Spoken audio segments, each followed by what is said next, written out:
Bonjour, alors dans cette vidéo, nous allons voir ensemble les bases des textures, des shaders dans 3D Studio Max ainsi que le dépliage. Alors pour commencer, on va créer tout simplement une petite boîte, comme ceci. Voilà, une petite boîte, je vais mettre en plein écran pour mieux voir.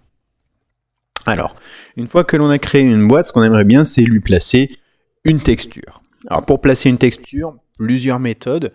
Première méthode, je vais dire la plus simple qui a été intégrée il y a maintenant plusieurs versions de cela, c'est de venir chercher tout simplement une image. Donc ici on a plusieurs images, je vais prendre le checker, et je vais venir le placer directement, hop, comme ceci, en glisser-déposer sur ma boîte. Donc là, qu'est-ce qu'il fait? 3D Studio Max, en fait, il va créer un shader assez simple. Dans la diffuse color, il va venir mettre l'image que je lui ai indiquée. Donc il va toujours garder le chemin vers l'image.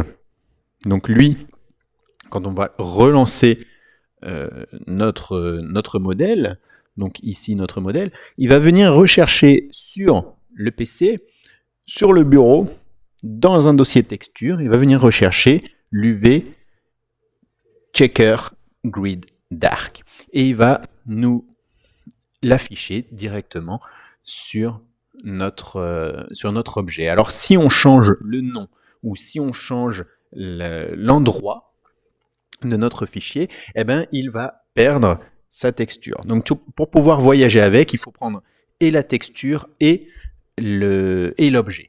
Alors généralement, ce que je conseille, c'est de mettre les textures et les objets l'un à côté de l'autre, ou bien tout simplement, vous mettez votre objet à un endroit, vous faites un clic droit, vous faites un nouveau dossier, et ce nouveau dossier, vous l'appelez Maps, M-A-P-S. Alors ça, c'est une des choses qui se fait automatiquement dans 3D Studio Max. Quand il va chercher votre fichier 3D Studio Max, qu'il ne trouve pas le fichier, enfin l'image à l'endroit, eh ben, il va aller automatiquement chercher, voir s'il n'y a pas un petit dossier Maps. S'il y a un dossier Maps, eh ben, il va aller automatiquement chercher dedans. Donc là, vous pouvez glisser votre image directement dans le dossier Maps. Donc vous les classez tous là-dedans. Pouf. Vos fichiers, forcément, 3D Studio Max, vous devez les mettre juste à côté. Et là, il va réussir à retrouver automatiquement vos textures. Alors, une fois que l'on a fait ceci, on va regarder un peu plus loin. Alors, ça, c'est une première méthode.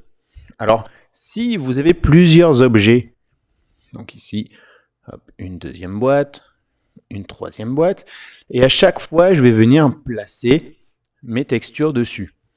Alors lui, il va recréer à chaque fois un nouveau shader. D'accord? Alors d'un point de vue optimisation, on a connu mieux. D'accord? Parce que si vous voulez changer, par exemple, le tiling ou quelque chose sur une des textures, eh ben, vous n'allez pas changer sur l'ensemble des textures, vous allez le changer uniquement sur celle sur laquelle vous êtes occupé de travailler. D'accord?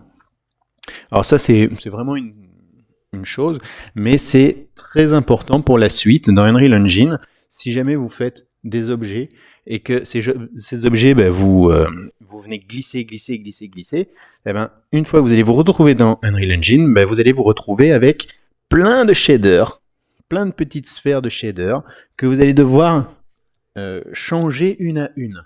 D'accord? Alors autant le faire proprement dès le début. Comme ça, vous n'avez plus qu'un seul shader. Ce shader, bah, une fois que vous l'avez changé, eh ben, vous pouvez le récupérer très facilement et vous le changez et ça va s'appliquer sur l'ensemble des objets. D'accord? Donc du coup, bah, je vous déconseille de faire ceci. On supprime. Si jamais vous avez d'autres objets, eh ben, on est obligé de passer par le Material Editor. Le Material Editor, il se trouve ici. Alors on en a deux. On a le Slate Material Editor, d'accord? Et on a l'ancien Material Editor. Alors ça, c'est quelque chose que je n'utilise plus. Maintenant, j'utilise le nodal directement. Donc, on clique et une fenêtre apparaît. Alors, sur cette fenêtre, moi, je vais vous montrer la chose la plus simple. On va prendre le Skyline standard. Alors, par défaut, voilà, quand vous allez glisser comme ceci une texture, vous allez avoir un skyline standard. Skyline qui se trouve ici, standard qui se trouve ici. Vous prenez la petite pipette, vous cliquez dessus, et donc vous avez bien votre matière qui arrive ici, avec sa texture directement reliée dans la diffuse. Ok. Alors, pour pouvoir appliquer cette matière à d'autres objets, il suffit de venir ici sur la sortie, sur le lien de sortie, et ce lien de sortie, vous allez le glisser tout simplement, tac, tac, sur les objets sur lesquels vous voulez appliquer cette matière. Alors cette matière s'appelle Material 25, si vous voulez, vous pouvez le changer. Hop, je vais l'appeler Box, et donc à partir de maintenant, la matière appliquée ici, ici et là, c'est la même qui s'appelle Box. Alors, quand on change de programme style, on va sur Unreal Engine, il va récupérer le nom de notre matière et il va nous l'appliquer directement sur une sphère de shader. Alors, une fois qu'on a fait ceci, si on veut, on peut jouer avec, par exemple, le Self-Illumination. Par défaut, lui, il va nous mettre une diffuse qui va être liée directement avec l'ambient. D'accord, donc le fait qu'il y ait un grand M comme ceci, ça veut dire qu'il y a une texture directement mise dedans. Et si vous voulez, au niveau du self-illum, vous pouvez également ici mettre une texture que vous auriez récupérée ou même mettre celle-ci directement dedans. Alors ici dans le self-illum, je vais simplement augmenter. Hop. Et donc là, on voit que ça, en quelque sorte, génère de la lumière. Alors, sur Unreal Engine, on le voit vraiment, un petit halo de lumière qui apparaît lorsque l'on met le self-illumination. Alors ici, ça va de 0 à 100. Dans Unreal Engine, ça va de 0 à 1 pour avoir les mêmes paramètres. Mais après, on peut encore continuer et forcer à aller au-delà de 1. Aller à 20, 30, 40, 50, autant, je crois que c'est assez illimité. Et lui, il va générer plus de lumière, forcément. Votre lumière est plus intense, donc du coup, le halo de lumière va être plus intense. Hop. On a également l'opacity, la possibilité de donner de la transparence à nos objets, comme ceci. Alors, nos objets ne sont pas en two-sided, donc ça veut dire qu'il n'y a qu'une seule face visible. Enfin, ici, c'est 3 faces, mais les faces de l'autre côté sont invisibles. Si on veut les voir, il faut cocher ici two-sided. Et donc là, on voit bien la face ici à l'avant et également la face à l'arrière. D'accord? Alors ça, c'est pour faciliter la carte graphique. Dès que la face n'est pas visible par l'écran, on la cache, tout simplement. Alors ici, directement dans la matière, on peut forcer le fait qu'ils doivent calculer la face arrière. Hop, je décoche et je vais remettre l'opacité à 100%. Et donc vous voyez que ça s'applique bien sur les 3. Regardez, je vais vous faire une petite boîte à côté. Je vais aller rechercher, hop, comme ceci, une texture. Je vais changer celle-ci, qui fonctionnait très bien. Je vais changer l'opacité, donc vous voyez, ça ne s'applique que sur celle-là. Hop.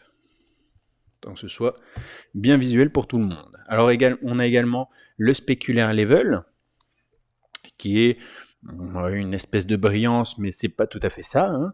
Donc c'est juste un petit effet de lumière. Donc lorsque l'on va créer ou placer une lumière, on va prendre une omni toute simple, cette omni va venir interagir avec le spéculaire. Alors ici, tac.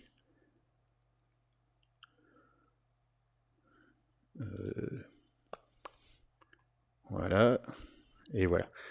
Et ici, ça interagit bien avec ma lumière. Tac, je vais remettre en standard, je vais enlever ma lumière. Comme ça, vous voyez, c'est une espèce de brillance, mais, enfin voilà, oui, c'est une brillance, mais uniquement en lien avec les lumières. D'accord? Ça ne va pas faire de reflet du tout. Alors, le glossiness, c'est l'impact. D'accord? On le voit ici, donc on double-clique sur la boule, on voit ici l'impact lumineux. Et donc on peut changer, soit un impact beaucoup plus précis pour avoir quelque chose de vraiment bien lustré, on va dire ça comme ça, ou quelque chose d'un peu plus mat. D'accord? Eh bien, il suffit de réduire le glossiness et du coup on se retrouve avec quelque chose d'un peu plus mat. Ok?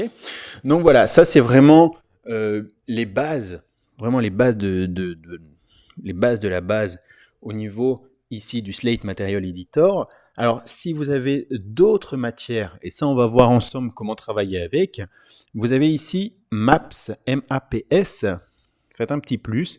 Et là, si vous avez des specular color, specular level, glossiness, opacity, des bumps, donc du relief, la réflexion, on peut la gérer ici, le displacement, etc. Eh ben, on va pouvoir venir placer nos textures directement ici dedans. Par exemple, je vais prendre, je sais pas, l'opacité. L'opacité, je vais aller chercher ici un checker. OK. Eh ben, vous allez voir que, hop, lui, une fois que c'est blanc, ça nous l'affiche. Si c'est noir, ça nous le cache. Et donc, on a bien une opacité partielle.